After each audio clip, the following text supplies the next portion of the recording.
Si vous ne connaissez pas encore Comet, le nouveau navigateur de Perplexity, si vous voulez partager des liens, si vous voulez le télécharger vous, si vous voulez voir ce qu'il a dans le bidon, si vous voulez qu'on fasse des tests ensemble, vous êtes arrivé pile quand il faut. Donc soyez les bienvenus. N'hésitez pas à follow cette chaîne, ça s'appelle Renaud Décode. On est en live tous les lundis midi, mercredi midi, vendredi midi. C'est les questions qu'on se pose, c'est les petites astuces qu'on se partage un petit peu à droite à gauche, y compris en dehors des lives sur renaud-décode.fr, qui font la richesse de cette petite émission. Comet, c'est pas juste un truc dans le ciel qui fait de la lumière et qui est mignon la nuit.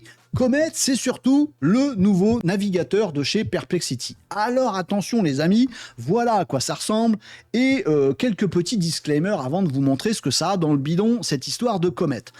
Perplexity, d'abord, pour vous faire un petit laïus préliminaire, si vous ne connaissez pas Perplexity, Perplexity en un mot, c'est le Google Killer. Voilà, vous connaissez Google, on connaît tous Google depuis 20 piges, on l'utilise, on y pose des questions, il nous répond pas, il nous donne toute une liste de 4000 pages sur le web qui parle de ce truc-là. Ça répond peut-être, ça répond à côté, machin. Faut faire nos recherches. Voilà, faut regarder tous les résultats, faut les concaténer, faut se dire, il y en a un qui dit ça, mais je suis le lien de ça, mais je remonte là-dessus. Attends, j'ai posé une question différente pour savoir s'il n'y a pas d'autres sites que je pourrais vérifier. Bref, vous faites vos recherches grâce à Google. Bah, Perplexity, il fait vos recherches. Voilà, Perplexity, accessible en ligne, il y a de l'IA dedans, mais c'est pas que une IA, il y a aussi une IA à l'intérieur. Perplexity, c'est le moteur de trouve, hein, là où il y aurait le moteur de recherche Google. C'est donc le Google Killer. Tout le monde maintenant utilise Perplexity, qui est beaucoup plus performant, rapide, efficace, pour aller chercher dans plein d'index, dans plein de sources, et vous rédiger avec l'IA une réponse condensée. Je vous fais très caricatural parce que ça va beaucoup plus loin que ça, et je vous ai déjà fait des tutos complets sur Perplexity, avec les pages, avec les ressources partagées, avec les différents modèles, avec le raisonnement avancé, avec tout un tas de choses dans Perplexity. Mais jusqu'alors, Perplexity, c'était seulement disponible sur le site web de Perplexity. Est-ce que, se sont-ils dit chez Perplexity, on serait pas malin, toutes nos capacités de rechercher sur le web, d'aller trouver des sources, de naviguer, de tout, est-ce qu'on serait pas super malin de mettre ça, non pas dans un site web, mais carrément au niveau du navigateur qui vous permet d'accéder au site web. Si on avait un Perplexity sur le navigateur Chrome, que vous utilisez probablement, bah, reprenons un navigateur type Chrome, et sur cette base-là, on va intégrer tout notre arsenal Perplexity, nos capacités de recherche, nos index, notre mode vocal, notre mode de raisonnement, pouvoir cliquer sur des trucs, l'agentique, etc. Tout ça, de Perplexity, on va l'intégrer dans le navigateur directement. Et vous avez donc ceci. Vous pouvez aller télécharger ça sur Perplexity. Alors pour l'instant, c'est pas encore déployé de façon massive. Donc pour y avoir accès, bah, soit vous êtes déjà inscrit il y a longtemps, il y a un petit moment sur liste d'attente et vous avez peut-être reçu votre lien pour télécharger Comet, soit vous ne faites pas partie des privilégiés. Mais vous inquiétez pas, il vous suffit d'aller sur renaud-décode.fr, ça c'est le site de l'émission, où on se partage des liens de partage à Comet. Voilà, donc vous n'hésitez pas à y aller, je vais vous montrer ça, ça c'est le site de l'émission, vous allez dessus, vous inscrivez, c'est libre, ouvert, gratuit, vous avez aussi un abonnement payant si vous voulez vous former à l'IA, mais rien qu'en mode gratuit, regardez, vous avez une petite rubrique bon plan, il y en a plein d'autres, vous découvrirez, et on se partage des liens de partage de Comet dessus. Voilà, donc dès que quelqu'un a envie d'avoir Comet, il va là-dessus, il récupère un lien qui est dessus, il peut télécharger Comet grâce à ça, et une fois qu'il a ça, il a Comet, et dans son Comet, il peut lui-même générer des liens de partage pour d'autres. On crée une petite chaîne, voilà, où on peut tous, comme ça, tester Comet si vous en avez. Mais avant de savoir si vous avez envie de tester Comet, bah regardons ce qu'il a dans le ventre, puisque moi je l'ai, il est là. Ça, c'est Comet, donc c'est bien un navigateur. Vous voyez tout ce que vous voyez à l'écran ici, c'est mon navigateur Comet. D'accord? Donc la gestion d'onglets, la gestion de raccourcis, le petit champ ici pour mettre des URL, des petits trucs sympathiques ici, des petits boutons, on va les cliquer dessus, vous inquiétez pas, et une page d'accueil qui est celle de Perplexity. Tant qu'à faire. Mais on est bien sur un navigateur qui ressemble beaucoup à Chrome, hein. Vous n'êtes pas dépaysé. Voilà, sur ces choses-là. Et ensuite, on va se dire, par où qu'on commence? Parce que logiquement, nous, on avait l'habitude, on est tout désarçonné. Avant, on avait Google, souvent, qui s'affiche comme ça en page d'accueil. Peut-être que vous l'avez paramétré, mais souvent, on le fait pas. On a Google qui s'ouvre directement, puis on commence à retaper quelque chose. Bon, là, c'est Perplexity. Bon. Tiens, d'ailleurs, je remarque que c'est beaucoup plus étoffé. Oui, vous avez une nouvelle page d'accueil Perplexity, vous n'êtes pas obligé de mettre celle-là, hein. Vous pouvez en mettre une autre si vous avez envie, vous pouvez mettre Google comme page d'accueil. Bon, allez, Comet fonctionne mieux en tant que votre navigateur par défaut. Mettez-le par défaut, oubliez Chrome, oubliez Google. Bref, il va vous recommander de mettre du Perplexity partout et il n'aura pas tort si vous voulez profiter de cette expérience au maximum. Vous voyez déjà que dans votre page d'accueil de votre navigateur Comet, ben, grâce à Perplexity dans Comet, qui est aussi de Perplexity, vous pouvez paramétrer plein de choses. Des petits liens habituels. Voilà, vous avez l'habitude d'aller sur votre Google Mail, sur YouTube, sur Amazon, bah hop, il vous les met là. Vous pouvez parfaitement, regardez ici, modifier les widgets. Bon, il y a toute une page d'accueil. Alors Google a ça aussi, mais c'est plutôt à l'ancienne. Bah, c'est en train de revenir. Si vous avez envie de vous mettre un petit panel où vous pouvez prendre des notes, bah, vous mettez, ça fait partie des widgets disponibles pour votre page d'accueil. Si vous voulez faire des petits raccourcis sur des requêtes que vous faites très régulièrement à Perplexity, bah, vous pouvez le faire aussi. Tiens, tous les matins, je veux ma veille sur l'actualité politique française du jour. Vous faites une requête dans votre Perplexity sous Comet, vous avez suivi, Perplexity sous Comet, voilà, et vous lui dites, bah voilà, fais-moi une revue de toute l'actualité politique de la journée d'hier à l'Assemblée nationale, machin, bim, et hop, vous lui dites, bah tous les matins, tu me le ponds ici. Et ça vous fait un petit widget. Vous pouvez paramétrer tout un tas de choses. Bon, vous avez l'option modifier les widgets ici. Alors, vous allez pouvoir commencer. Alors, je vais enlever le petit message, comme ça va alléger un tout petit peu le truc. Vous pouvez lui demander des trucs, il va vous proposer des choses si vous n'avez pas d'inspiration. Vous allez, par exemple, qu'est-ce qu'on va pouvoir lui demander tiens, on va essayer de voir sur un site en ligne. Voilà, voir comment il peut naviguer notre petit Perplexity qui est dans Comet. Est-ce que Comet est capable de naviguer à ma place? C'est un peu une des promesses. Bon, on va essayer. On va aller sur un site de bonbons. Comment ça s'appelle? Trouve-moi le site de bonbons japonais. Je suis fan de bonbons japonais. Comment ça s'appelle? C'est un youtubeur de Tev, le youtubeur qui est au Japon. Vous voyez ce que je veux dire ou pas? Vas-y, balance. Mais là, finalement, je suis comme si j'utilisais Perplexity tout classiquement. En fait, je pourrais l'utiliser depuis un autre navigateur. Bon, ça va pas me perturber plus que ça.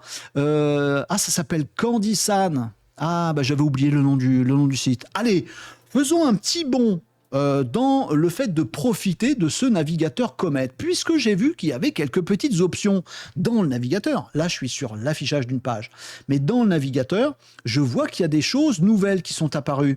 Ici, résumer la page actuelle. Bon, c'est déjà une réponse, je ne vais pas résumer la page actuelle. Lancer le mode vocal. Qu'est-ce que c'est? Et voilà l'assistant Perplexity Comet qui est inclus dans ce navigateur. C'est quoi lancer le mode vocal? Testons-le ensemble. Salut, tu peux m'ouvrir le site Candy-san, s'il te plaît? Ah mince, pardon, excuse-moi, je suis surpris par ce truc, mais vous voyez qu'il m'a ouvert un onglet directement, voilà, j'ai pas de souris, pas de clavier, je vais devoir faire tout ce tuto en mettant les mains à côté de mes oreilles, parce que vous montrez que c'est pas moi qui triche. Donc là, je suis parti d'une page, et vous voyez que je suis bien en train de discuter non pas avec le site Perplexity, mais avec le navigateur Comet, puisque je lui ai demandé à mon navigateur Comet, cette petite bande assistant que vous voyez à droite permet de faire plein de trucs. Ici, on peut lui dire, résume-moi ce qui se passe là apparemment sur Candy-san, mais j'ai le petit bouton par exemple, résumer la page actuelle. Je clique là-dessus, je ne fais rien, et le Perplexity, mon assistant ici, inclus dans ce Comet, va me répondre, la page actuelle annonce la fin de l'aventure Candy-san, le site ne vend plus de produits. Mince. Et vous pouvez aller dialoguer avec, bien sûr, votre assistant Comet. Et c'est là que ça devient magique, parce que vous pouvez non seulement, grâce à l'agentique, poser des questions, avoir des réponses, mais aussi naviguer, comme vous l'avez vu. Allez, essayons 2-3 trucs. Salut, dis donc, je suis en train de me rendre compte que ce site, il est fermé, là. Oui, exactement. Le site Candy-san a fermé et il redirige maintenant vers un autre site qui s'appelle Tokyo Cards. Ils remercient leur clientèle pour leur soutien. Ouais, attends, Tokyo Card, c'est quoi? Tu peux m'ouvrir dans un autre onglet, s'il te plaît? Alors, on pense à redémarrer. Vous voyez, moi, j'avais une conversation vocale, mais c'était dans l'onglet Candy-san tout à l'heure. Mais vous voyez que tout en haut, il a ouvert un nouvel onglet et que je peux piloter parfaitement ma navigation web directement comme ça. Alors, j'ai toujours pas défini Comet par défaut. Je vais vous enlever la petite touche, mais on peut continuer comme ça.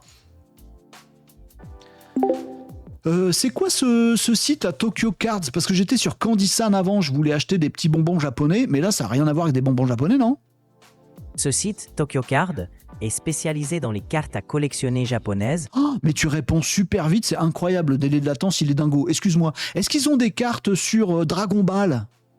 Oui, ils ont plusieurs cartes de Dragon Ball, comme des boosters mystères et des packs de la série. Oh, tu peux aller sur la page des boosters mystères Dragon Ball, s'il te plaît?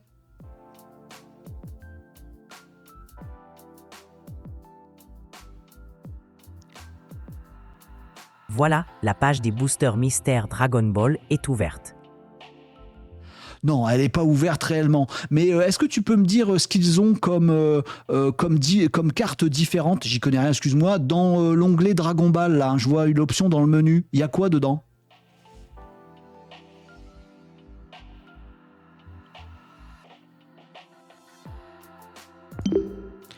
Je coupe le micro pour pas qu'il m'entende, c'est embêtant. J'essaie de lui faire déclencher le mode agentique pour que vous le voyez, puisque là il est en train de naviguer, vous pouvez parfaitement le piloter à la voix et c'est vrai que c'est assez rigolo et ça peut faire gagner du temps. Je vais le couper ici, mais dans certains cas, il y a des boosters mystères, des packs d'expansion Fusion World et plusieurs decks de démarrage. Ouais, ok, merci. Mais oublie, c'est pas grave, on s'arrête là. Voilà. Je vais faire d'autres tests et j'oublie cette partie-là. On va essayer de le tester sur d'autres choses. Ce que j'allais vous dire, c'est qu'il est capable aussi de faire de l'agentique. C'est-à-dire comme l'intelligence artificielle, le fameux Perplexity là, qui est capable de plein de recherches et plein de choses. Comme il est intégré dans votre navigateur, il peut agir sur votre navigateur. Comprenez bien ce truc-là, hein. Cette année 2025, c'est vraiment l'année de l'agentique, hein, des efforts agentiques de toutes les IA. Alors on a certains gros acteurs, énormes acteurs de l'intelligence artificielle qui ont pris le pari de mettre l'IA disponible en ligne, ChatGPT, etc., etc. Bah, du coup, l'agentique, elle se limite à des choses que vous pourriez faire sur leur serveur cloud à eux. D'autres ont fait le pari de sortir des outils du genre Gemini CLI ou des choses comme ça, de l'IA qu'on peut mettre sur sa machine, vraiment sur son serveur, sur son PC, directement sur sa machine, accessible, ça va pouvoir accéder à vos répertoires sur votre PC. Donc on a de l'IA qui est capable de voir ce qu'il y a sur votre PC, c'est cool. Chez Microsoft ou chez Apple, on fait le pari de mettre l'IA à l'étage de l'OS, du système d'exploitation. Du coup, ça peut modifier vos paramètres Windows, vos paramètres Apple, etc., etc. Et bien, chez Perplexity, qui est le roi, qui est un prince déjà, qui est un leader sur toute la partie recherche, web, etc., ils ont décidé de mettre l'IA au niveau du navigateur et donc de mettre de l'agentique au niveau du navigateur. On va faire d'autres exemples. Je vais aller fermer tout ça, mais vous voyez un petit peu déjà ce qu'on peut faire en termes de navigation, j'ai envie de dire sans les mains. Voilà, il me reprend, pardon, je l'ai coupé très vite, mais il me reprend ma conversation qu'il avait tout à l'heure, et on peut repartir sur totalement autre chose. Alors je peux couper complètement, voilà, j'ai fermé complètement mon navigateur Comet, je vais le rouvrir, voilà qui est fait. Qu'est-ce qu'on peut lui demander? On va déclencher directement un assistant vocal. Salut, est-ce que tu peux me trouver un déménageur du côté de Landerneau? Il y a plusieurs déménageurs disponibles à Landerneau et ses environs. Par exemple, tu peux consulter des entreprises comme les déménageurs Gézékel ou la Team CR Déménagement.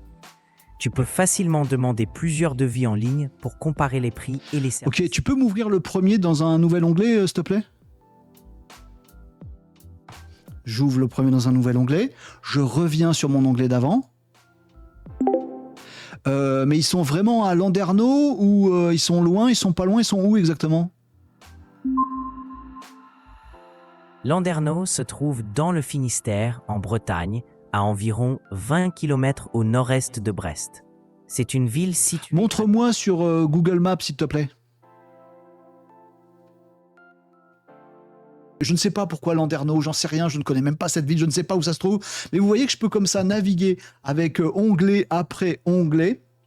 Vous pouvez aller voir différentes choses comme ça. Ici, par exemple, il m'a ouvert tout à l'heure le site d'un déménageur. Je fais de la promo pour personne, hein, j'y connais rien du tout. Je ne sais pas comment ça marche, mais enfin, j'ai pas besoin ni de déménageur, ni de Landerneau, ni de rien du tout. Mais c'est pour vous montrer ce truc-là. Et on va essayer de faire un petit peu d'agentique. Moi, je me suis dit qu'un déménageur, il aurait peut-être potentiellement des capacités à remplir des formulaires ou des choses comme ça. Ici, ça marque, prenez rendez-vous avec un déménageur à Landerneau. J'ai l'impression que je suis sur un site rendez-vous artisan qui n'est pas spécifiquement à Landerneau.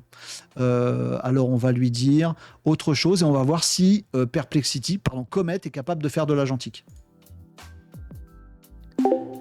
Est-ce que tu peux, s'il te plaît, indiquer plutôt Nantes comme code postal et comme commune et valider, s'il te plaît?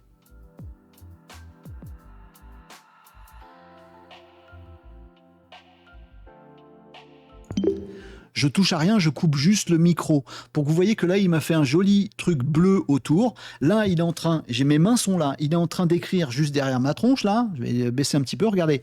Il est en train de changer la zone géographique est affichée ici pour rentrer, je sais plus ce qu'il a rentré, 44 000 Nantes, voilà, et essayer lui-même, regardez, c'est ça qu'il fait, voilà, il essaie de remplir tout seul 44 000 Nantes, il y a peut-être un ascenseur, il y a peut-être un truc, etc., et de valider le truc. Mes mains sont là, je ne touche à rien, il a validé un truc pour aller sur une autre page et pour trouver d'autres choses. Là, visiblement, il n'a pas réussi à remplir le petit formulaire, et ça vous indique un truc, c'est super cette histoire. Je vais faire pause pour vous expliquer ça, regardez. Là, il est en train de chercher autrement. Il se rend compte lui-même, je vais vous expliquer tout ça, mais regardez bien ce qui se passe en live. Il se rend compte lui-même que ça lui a renvoyé sur une page qui était encore Landerneau. Il s'est dit, mince, j'ai pas réussi à remplir le formulaire. Il a donc fait back. Il est allé dans la barre de recherche, de menu du site pour se rendre compte qu'il pouvait choisir des villes sur une page. Il a choisi la ville de Nantes parce qu'il a compris. Puis, il a cliqué dessus pour enfin arriver sur une page où il se dit, c'est bon, j'ai fini mon taf. Il n'y a plus le cadre bleu. Je suis bien sur la page de Nantes. Est-ce que vous vous rendez compte de ce qu'il a fait là en termes de réflexion? C'est pas juste un truc où il dit j'arrive à copier-coller dans un champ de formulaire. Non, il a tenté, il a essayé, il s'est rendu compte que ça n'a pas marché, qu'il était toujours à Landerneau. Il a essayé de revenir en arrière, de retrouver une façon de cliquer Nantes. Je le découvre en même temps que vous. Je ne savais pas que j'allais aller sur ce site-là, un petit peu difficile à me renseigner. Mais vous voyez comment il s'est dépatouillé, le petit Comet, et vous voyez ses capacités agentiques que vous pourriez faire d'un petit peu n'importe où. On va poursuivre quelques tests, et si vous avez des idées, on est en live en ce moment, vous me dites en commentaire, mais ça vous indique un petit peu la dinguerie de la chose. Je voulais vous préciser quelque chose de très très important par rapport à ce qui se passe là. Là, on parle de Comet.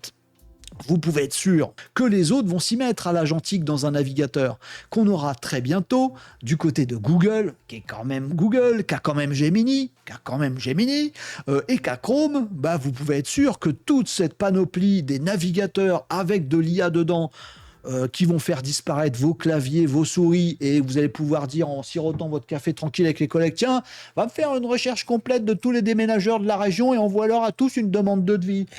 Hop, et puis il va bosser à votre place. Vous voyez les incidences de tout ça. Ils vont tous s'y mettre.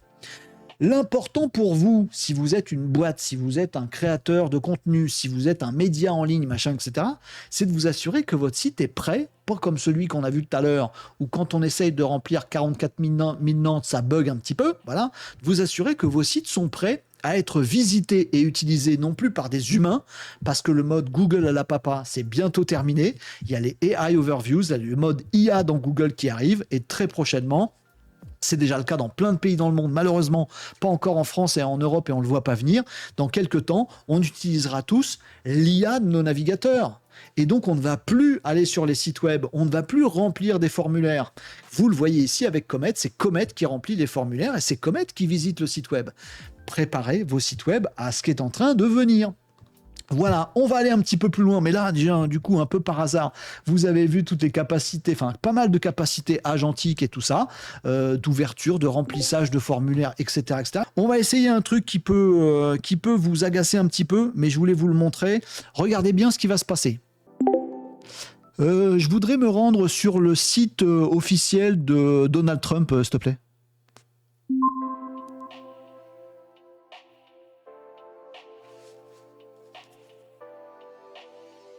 Patriote, ici le président Trump, je tiens à vous remercier. C'est vraiment le site officiel, sans plaisanter. Attendez, on va demander. Mais est-ce que vous avez noté, sans cligner des yeux, ce qui vient de se passer? Vous avez vu qu'il y avait une petite fenêtre, Cloudflare, c'est pas n'importe qui. C'est Cloudflare, c'est vraiment eux qui arrivent à maîtriser tous les flux vers des sites web, vers des pages, des trucs de sécurisation, des trucs de tracking et tout ça. Cloudflare, c'est un acteur majeur de ça à travers le monde. Est-ce que vous avez vu que on n'a même pas coché la case « Je ne suis pas un robot ». Voilà, la petite case à cocher de Cloudflare qui dit prouvez que vous êtes un humain. Je n'ai mis les mains que derrière mes oreilles, voilà. Et c'est Comet de Perplexity qui a coché la petite case sans même que je lui demande. Ce sera plus pratique pour Renaud. Je vais cliquer à sa place. Je ne suis pas un robot. Ouais, sauf que moi je le suis pas, mais lui oui. Bon, peut-être ça peut vous faire flipper ce qui se passe. Attends, excuse-moi, sérieusement, c'est vraiment le site officiel de Donald Trump ici, parce que là, j'ai une pop-up rigolote avec sa photo et un petit gif de carte en or qui bouge et il m'appelle Patriote. C'est vraiment le site officiel, ça? Oui, c'est bien le site officiel de Donald Trump. Ils utilisent souvent des éléments visuels et des messages pour créer un style de communication assez marquant et direct. Donc oui, ça fait partie de leur stratégie. Ouais, mais il me propose quoi, là, dans la pop-up? Je comprends pas trop, là. La pop-up te propose de télécharger une carte de contact officielle de Trump. Ouais, non, mais je veux pas ça. Ferme la pop-up, s'il te plaît.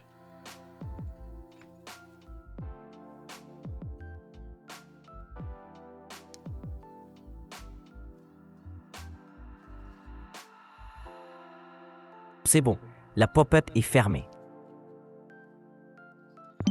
Alors, je m'amuse moi-même à vous mimer ce qui se passe, mais vous comprenez en live ce qui se passe. J'avais pas les mains, il est capable de fermer la pop-up, il est capable de comprendre ce qui se passe, et dans le site, et dans la pop-up, comme s'il voyait le site, pas juste le code avec des manipulations, mais vraiment de l'agentique, comme si c'est lui qui avait votre souris et votre clavier dans les mains et qui pouvait naviguer dans tout ça. C'est quand même assez dingue, je sais pas ce que vous en pensez, mais ça peut ouvrir la voie aussi à plein d'automatisation, par exemple. Vous pourriez automatiser des petites choses. Et ça, je vous donne la petite astuce parce qu'elle existe. Vous voyez que ça vous est noté ici si vous êtes sur la page d'accueil de Perplexity.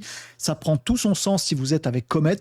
Posez n'importe quelle question, ça on sait faire. Tapez arrobas pour des mentions et slash. C'est slash ou anti-slash dans ce sens-là? Dans ce sens-là, Renaud. Dans ce sens comme ça, pour les raccourcis. Vous pourriez créer des raccourcis. Si vous allez ici et que vous faites un anti-slash ici, vous pouvez tout à fait définir des raccourcis. Par exemple, moi j'ai défini un raccourci comparatif qui me permet de lui dire comparatif tel produit et il va comprendre. Perplexity et donc Comet aussi, ils vont comprendre automatiquement. Je vais leur mettre comparatif tasse à café et boum, il va me faire un comparatif de produits en allant chercher différents prix et en allant voir si lequel est le moins cher duquel. Voilà, si je vais faire ça, il va pouvoir me le lancer. Par exemple. Hop, je vais vous le remettre en grand. Ici, je vais faire mon comparatif, mais vous pourriez vous faire tout un tas d'autres, vous l'avez vu, tout un tas d'autres menus, et shortcuts. Il vous en propose quelques-uns ici. Mais par exemple, si vous avez besoin qu'il vous fasse une veille sur l'actu politique de temps en temps, bah vous faites définir. Vous voyez, c'est le bouton du dessous, là. J'espère que vous le voyez, il est derrière ma tête. Là, créer un raccourci, et vous lui donnez un petit nom, / veille politique.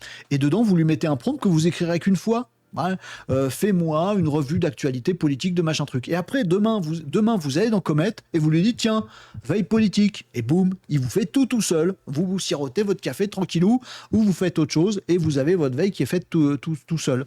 Y compris l'accès à plein d'autres choses si vous en avez envie. Je le teste avec vous. Voilà, comparatif, Lego, Tour Eiffel. Ah ouais, je vais faire un petit Lego. Ça va être bien cette histoire. Bon, il va me répondre avec Perplexity. Et vous voyez qu'il m'a lancé un prompt que j'avais défini avant. Trouve le meilleur prix du produit que je t'indique, frais de livraison inclus, qui soit disponible pour le produit neuf et le produit d'occasion s'il y en a. Donc il le lance automatiquement et il peut me trouver tout un tas de sources là. Et puis je peux poursuivre bien sûr mon petit parcours. Mode vocal. Salut, est-ce que tu peux me trouver le Lego Tour Eiffel, mais le modèle super grand, super balèze?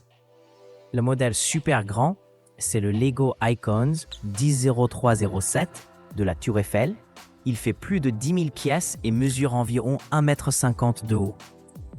Tu peux aller ouvrir la page du site Lego officiel qui parle de ce modèle-là, là, le je sais plus combien, 10307.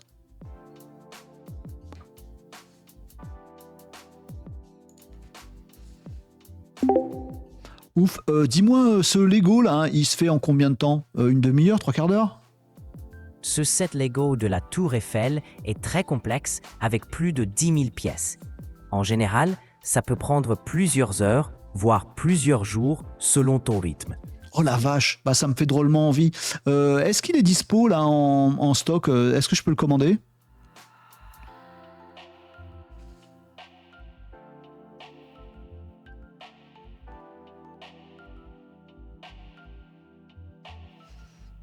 Oui, il est dispo en stock et tu peux le commander directement. Attends, comment tu sais? Comment t'as vérifié qu'il était dispo en stock? J'ai vérifié directement sur la page que tu consultes. Ils indiquent qu'il est en stock et disponible à la commande. Rien de plus simple. Rien de plus simple quand on bosse à ma place. Bon, vous avez pigé le truc. La dernière chose que vous devez piger, je vais vous montrer ça comme ça, c'est le fait que vous pouvez tout à fait accéder à vos outils. Je suis prêt à t'aider avec tout ce dont tu as besoin. Est-ce que tu peux ouvrir ma Gmail, s'il te plaît? Est-ce que tu peux me dire si j'ai un mail de Amazon, s'il te plaît? J'ai pas relancé. Est-ce que tu peux me dire si j'ai un mail de Amazon, s'il te plaît? Oui, tu as un mail d'Amazon reçu aujourd'hui à 12h05. Ouais, tu peux le mettre en lu, s'il te plaît?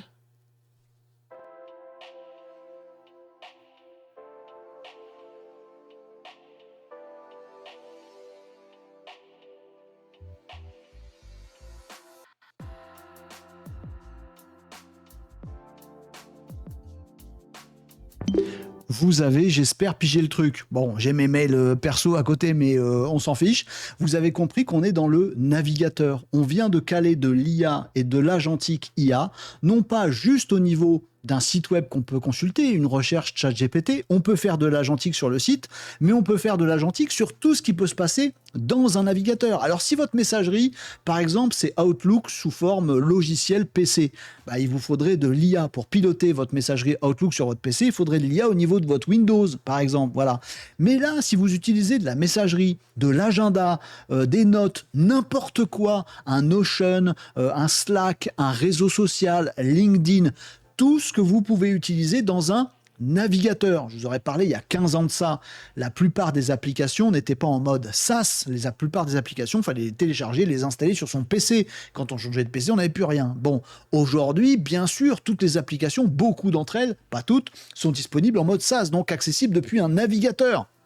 Je peux très bien aller ici sur mon LinkedIn et être connecté à ce LinkedIn puisque je suis connecté dans mon navigateur et faire tout un tas de choses. On ne fonctionne pas ici sur un logiciel installé. On ne fonctionne pas ici non plus sous forme d'API qui vous empêche. Vous ne pouvez pas, par exemple, vous connecter à LinkedIn par API puisqu'il faut que vous soyez connecté vraiment depuis votre navigateur. Alors que là, avec un petit Comet, ben votre IA, votre agentique IA, elle est dans le navigateur. Donc vous pouvez accéder à votre Gmail, vous pouvez lui demander de marquer en lu des trucs, supprimer des mails, y répondre tout simplement, parce qu'il ne va pas juste envoyer un ordre par API de récupère-moi le mail, génère-moi une réponse et poste la réponse du mail. Non, il va vous imiter, vous, en train d'utiliser votre navigateur, comme vous l'avez vu juste avant. Je lui ai dit marque-moi en lu le mail Amazon, et ben il est allé regarder, prendre le contrôle de ce qui s'affiche dans mon navigateur et aller avec ses petits doigts qu'il n'a pas et sa petite souris qu'il n'a pas, cocher le mail pour aller cliquer sur l'option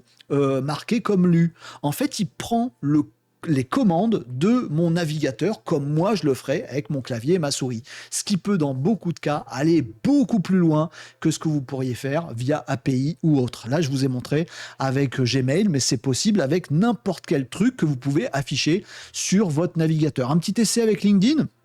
Parce que LinkedIn, c'est le truc qu'on n'arrive jamais à piloter avec l'IA, parce que LinkedIn, il permet jamais de se connecter. Il permet jamais à l'IA de se connecter. Donc c'est un petit peu relou. On va lui demander ça. On va aller voir ce que ça donne.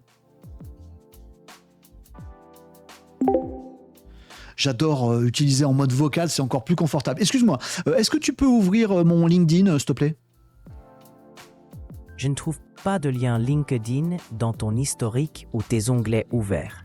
Ok, alors vous savez quoi? On va le faire une première fois, puisque dans mon historique de Comet, je n'ai jamais ouvert de LinkedIn. Vous avez vu, vous avez compris qu'il a essayé de se dire, tiens, comme il me demande LinkedIn, je vais aller voir dans mon historique du navigateur pour voir si je peux pas retourner dessus. En fait, je n'y suis jamais allé sur LinkedIn avec mon Comet, donc je vais y aller une première fois manuellement. Ce qui va se passer, c'est que je suis pas connecté, voilà, à mon LinkedIn sur Comet. Bon, mais je vais me connecter. Ça y est, enfin, je suis connecté à mon LinkedIn une fois. Vous savez quoi? Je vais le fermer. Je vais revenir là et je vais relancer ma petite recherche vocale, comme je l'ai fait tout à l'heure, tout simplement. Est-ce que tu peux m'ouvrir mon LinkedIn dans un autre onglet, s'il te plaît? Et voilà, j'ai pas eu besoin de me reconnecter. C'est pas une API. Il a simplement fait en sorte d'imiter moi en revenant sur une page LinkedIn. Et je peux aller chercher plein de choses et poser plein de questions dessus. Allons-y allègrement. Ok, on est sur ma page d'accueil LinkedIn. J'espère que ça parle pas de Clara Chapas parce que en ce moment, je m'en prends souvent à elle. J'espère que cette fois-ci, je n'ai rien sur Clara Chapas dans mon fil LinkedIn. Malheureusement, il y a un post dans ton fil qui mentionne Clara Chapaz. Si ça te dérange, on peut passer à autre chose. Non, mais laisse-le. Mais je sais que tu es capable de prendre la main et de me le dire en je ne veux plus de trucs comme ça. Mais moi, je préfère les voir passer. C'est un post de qui parle de Clara Chapas là dans mon fil. Il y a un post de Sixtine Moulet-Berthaud. Tu peux aller voir son compte, s'il te plaît?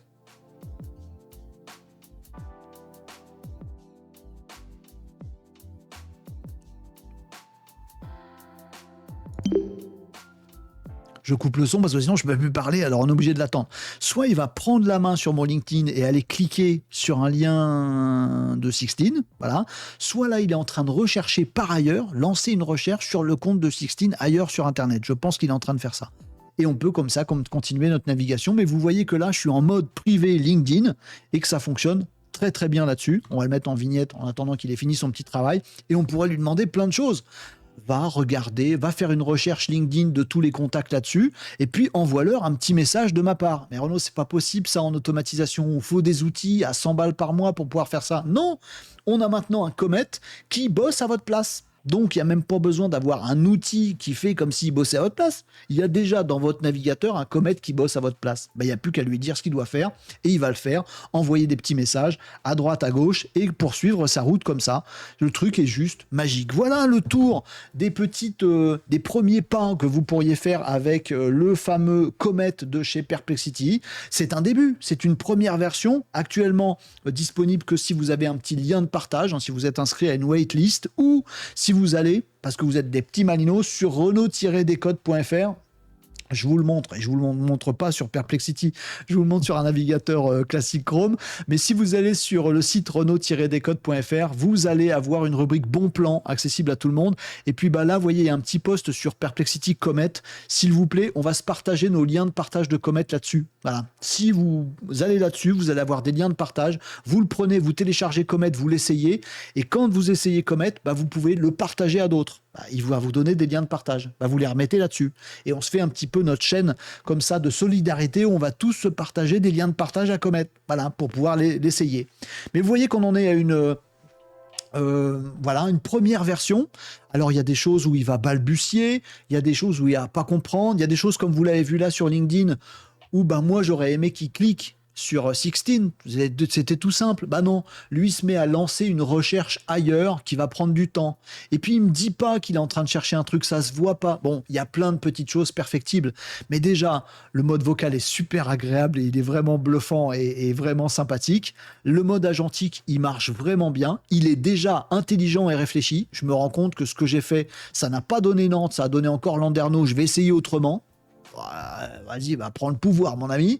Le mode vocal, il a très peu de délai de latence, donc il y a déjà plein d'atouts. Je vois pas en quoi tout le boulot qu'on fait aujourd'hui devant notre écran, tout ce boulot-là, dans 1 an, 2 ans, 3 ans, 4 ans, ça pourra être fait automatiquement sans nous.